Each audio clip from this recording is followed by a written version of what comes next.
Here is the movie My Dear Secretary. And here we have a lawyer in Iowa who got caught overbilling the state for work he was doing, and to a fair amount, to a large amount. The lawyer had submitted billings in a fiscal year for over 3,000 hours and bunch of mileage, etc. This would have been the James Brown, right, the hardest working man in law business, if these hours could be substantiated. They eventually audited him and say, "Hey, what's going on here? And we need to see some verification here." And the lawyer can't produce it because it turns out the lawyer hasn't worked this many hours. And so what the lawyer says is, "Look, I understand we've overbilled, and I'm sorry about that, but it's not my fault. It's the fault of my dear secretary.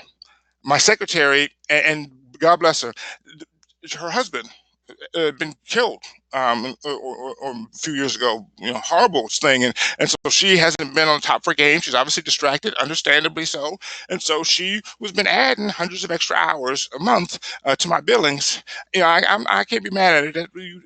I don't know about you. That's how I grieve. I add hundreds of hours of extra work billings to my lawyer. That's the really only grieving process that's acceptable. That's the sixth step of greed, right after offer, denial, acceptance, and all that. And one of the last step of greed is to overbill the state for your lawyer. And the state isn't convinced that that's really exactly what happened.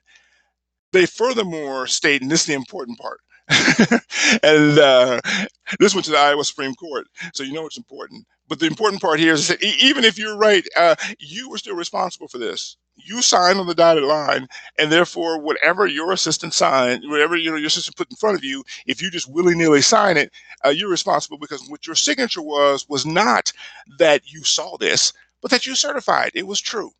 And so you can't just blame it on your dear secretary.